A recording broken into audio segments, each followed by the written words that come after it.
Hello, welcome ഉണ്ട് കേട്ടോ. ഈ സഞ്ജിത് ചാക്കൊക്കെ തൂക്കി നേരെ എന്റെ വീട്ടിലോട്ടാണേ. ഗേറ്റ് തുറന്നിട്ടേക്കുവാ. ഇന്നേ ഞങ്ങൾ അടി തുടങ്ങിയിട്ടുണ്ട്. നമ്മൾ ഗുരുവായൂരിൽ നിന്ന് വന്നിട്ട് ഇന്ന് രാവിലെ തൊട്ട് പണികളൊക്കെ ആയിരുന്നു. അതൊക്കെ കഴിഞ്ഞിട്ട് ഉച്ച കഴിഞ്ഞപ്പോൾ ഞാൻ വീട്ടിലോട്ട് പോവുക. ഇനി അവിടെ ഉത്സവമാണ്.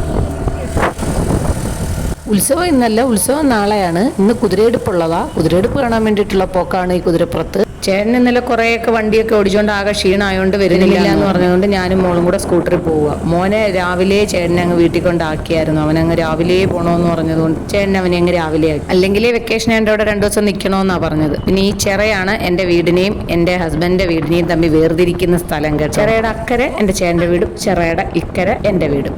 അങ്ങനെ വരുന്ന വഴിക്ക് നാത്തും വിളിച്ചു പറഞ്ഞിട്ടുണ്ടായിരുന്നു പച്ചക്കറി കുറച്ച് വാങ്ങിക്കണേന്ന്. അങ്ങനെ ഞങ്ങൾ പച്ചക്കറി കടയിലും കൂടെ കയറി പച്ചക്കറിയും വാങ്ങിച്ചിട്ടാ നേരെ വീട്ടിലോട്ട് പോകുന്നത്. ഇതിൽ 2 ദിവസം അവിടെ നിൽക്കണമെന്ന് കരുതിയതാ. പക്ഷേ ഈ നച്ചൂസിന്റെ ട്യൂഷനും കാര്യങ്ങളൊക്കെ കാരണം ഇപ്പൊ ഒട്ടും പറ്റുന്നില്ല നിൽക്കാനായിട്ട്. ഇനി കുറെ കാലം ഇങ്ങനെയൊക്കെ തന്നെ ആയിരിക്കും. വരവേക്കാനായിട്ട് ബാലതാരങ്ങളെല്ലാം റെഡി ആയിട്ട് നിൽപ്പുണ്ടായിരുന്നു. ഞങ്ങളെ വരവേക്കാനല്ല, അവിടെ കിഷ്മിത്ത് പണികൾ ചെയ്തുകൊണ്ടിരുന്നതാ. മുറ്റത്ത് മണ്ണപ്പം ചുട്ട് കളിച്ചുകൊണ്ടിരുന്നത്. മണ്ണപ്പൊട്ടല്ല, ഇവര് സ്ക്വയറപ്പം ചുട്ട് കളിച്ചുകൊണ്ടിരിക്കുവാന്ന് തോന്നുന്നു. ഏതോ ഒരു ബോക്സ് ഒക്കെ വെച്ച് അവന്റെ അച്ഛൻ കണ്ടവനെ ഓടിക്കും. ഇവിടെ ഈ മണ്ണിലെ കളിയൊക്കെ നടക്കത്തോള്. അവിടെ അവന്റെ അച്ഛൻ കുറച്ച് ഓസിഡിക്കാരനായതുകൊണ്ട് അതൊന്നും നടക്കത്തില്ല. അങ്ങനെ അവൻ ഇവിടെ വന്ന് മണ്ണപ്പം ചുട്ട് കളിച്ചുകൊണ്ടിരിക്കുക.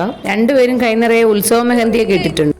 അത് മൊത്തം പച്ചക്കറി സാധനങ്ങളാണ്. ഏതൂട്ട് ആദ്യം നോക്കുന്നത് അതിലെ പായസമാണ്. ഗുരുവായൂരിന്ന് മേടിച്ച പായസം തപ്പുക. ഇതൊന്നും കുടിക്കാൻ പോലും നിൽക്കാതെ രാവിലെ ഇനി പോരുന്നത് കേട്ടോ. പിന്നെ എൻ്റെ ഈ ബാലതാരങ്ങള് എൻ്റെ തരുണിമണികൾ എന്നെ ഏൽപ്പിച്ചിട്ടാണ് വിട്ടത് കുറച്ച് കമ്മലുകൾ വാങ്ങിച്ചുകൊണ്ട് വരണേന്ന്. കമ്മലുകളായിരുന്നു വേണ്ടത്, വേറെ ഒന്നും വേണ്ട, കമ്മല് മതി എന്നാ പറഞ്ഞത്. അങ്ങനെ ഞാൻ അതൊക്കെ ഒന്ന് കാണിച്ച് നോക്കുക. ഇഷ്ടപ്പെടുവോ എന്നുള്ളത് അറിയണമല്ലോ. കുറച്ച് വലിയ കമ്മലുകളോടാ ഇഷ്ടം.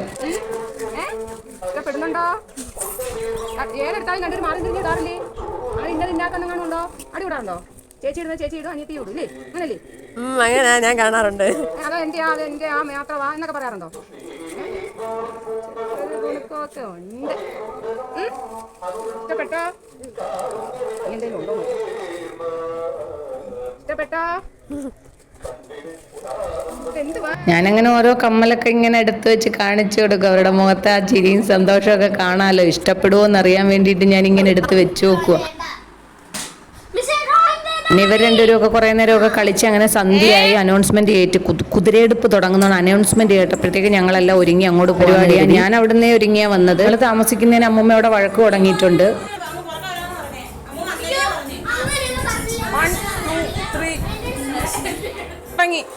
അമ്മൂമ്മയുടെ കണ്ണുവെട്ടിച്ച് പുറത്തു വന്ന് കുറേ നേരം കൂടെ ഒക്കെ കളിച്ചും ചിരിച്ചുവിട്ടൊക്കെയാണ് പിന്നെ ഞങ്ങൾ പുറപ്പെട്ട് അങ്ങോട്ട് പോയത്. അപ്പോഴും പോയില്ലായിരുന്നു ഈ കുതിരയുടെ വീട്ടിൽ പോയാന്. കാര്യം കുറേ നേരമൊക്കെ എടുത്ത് കഴിഞ്ഞിരുന്നു ഞങ്ങൾ ചെന്നപ്പോഴത്തേക്ക്. കുതിരയെടുപ്പ് കുറച്ചേ കണ്ടോളൂ. കാര്യം അവിടെ ഉള്ളവരെയൊക്കെ കണ്ട് കുറേ നാളുകൂടി കണ്ട് കുറേ ഫ്രണ്ട്സും നാട്ടുകാരും ഒക്കെ ഉണ്ടായിരുന്നു. അവരോടൊക്കെ വർത്താനം പറഞ്ഞുകൊണ്ട് നിന്നാൽ പിന്നെ സമയം പോകുന്നത് അറിയത്തുമില്ലല്ലോ. കണ്ട് ഒത്തിരി നേരമൊന്നും നിൽക്കാൻ പറ്റില്ല. കുതിരയെടുപ്പ് കഴിഞ്ഞതോടുകൂടി ഞാനും മോളും കൂടെ അങ്ങ് പോയി. മോളും ഞാനും ഒറ്റയ്ക്കാണ് വന്നതുകൊണ്ട് എനിക്ക് പെട്ടെന്ന് പോയേ പറ്റൂ. കാര്യം രാത്രിയായി എനിക്ക് കണ്ണ് കാണത്തില്ല.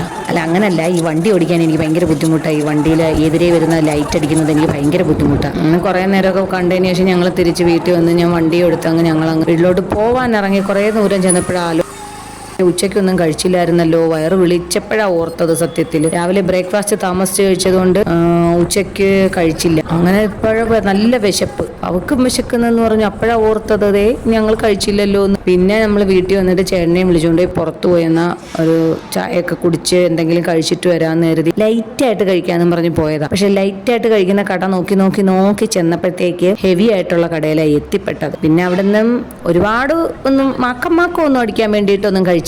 കാര്യം എന്താന്ന് പറഞ്ഞാൽ വേണ്ടാന്ന് വെച്ചു. ഇപ്പൊ കുറച്ച് ഫുഡ് കുറയ്ക്കാം എന്നുള്ളൊരു തുടക്കം, ഡയറ്റ് തുടങ്ങണം എന്നുള്ള ആഗ്രഹത്തിലാണ്. അങ്ങനെ അവിടെ നിന്ന് കുറച്ച് സാലഡൊക്കെ കുറച്ച് വാരി കഴിച്ച് വയറ് ആദ്യം നിറച്ചതിന് ശേഷം പിന്നെ റൈസ് വന്നപ്പോൾ അതും കുറച്ച് കഴിച്ച്. ഞങ്ങൾ 3 പേരും കൂടെ കുറച്ച് കൊണ്ടാട്ടം മന്തി എന്ന് പറയുന്നൊരു സ്പെഷ്യൽ അവിടെ ഉണ്ടെന്ന് പറഞ്ഞതുകൊണ്ട് കുറച്ച് വാങ്ങിച്ചു. സംഭവമൊക്കെ സൂപ്പറായിരുന്നു. പക്ഷേ എരിഞ്ഞെൻ്റെ ഉച്ച വരെ എരിഞ്ഞു കത്തിയില്ലെന്നേ ഉള്ളൂ. അത്രയ്ക്ക് എരിയ. എൻ്റെ വെപ്രാളം കണ്ടിട്ട് കടയിലപ്പോൾ ഞാൻ പഞ്ചസാര വരെ എടുത്തു. ആംബുലൻസ് വിളിക്കുമെന്നായിരുന്നു എൻ്റെ പേടി. അത്ര അമ്മാതിരി എരിയായിരുന്നു. പക്ഷെ സംഭവം സൂപ്പർ ടേസ്റ്റ് ആയിരുന്നു കേട്ടോ. ഞാൻ ഇതുവരെ കഴിച്ചിട്ടില്ലായിരുന്നു കൊണ്ടാട്ടം മന്തി എന്ന് പറഞ്ഞാൽ. കൊള്ളായിരുന്നു. കഴിച്ചുകൊണ്ടിരുന്നപ്പോഴേ ഞാൻ ആലോചിച്ചു വീട്ടിലൊരു ദിവസം ട്രൈ ചെയ്ത് നോക്കാൻ പറ്റിയ ഒരു ഡിഷാണെന്ന്. പിന്നെ ഒരു ജ്യൂസും കൂടെ കുടിച്ചപ്പോഴതൊക്കെ ആ എരിയെല്ലാം കഴിഞ്ഞത്. അല്ലെങ്കിൽ എൻ്റെ ദൈവമേ, ഞാൻ ഈ എരി കഴിക്കാത്തോണ്ടാ. എല്ലാവർക്കും പ്രശ്നമില്ല, എനിക്ക് പറ്റാത്ത. എങ്കിലും ഒരു എരിയില്ലാത്തൊരു കാര്യം പറയട്ടെ, സബ്സ്ക്രൈബും ചെയ്ത് ലൈക്കും ചെയ്തൊന്ന് സഹായിക്കണേ.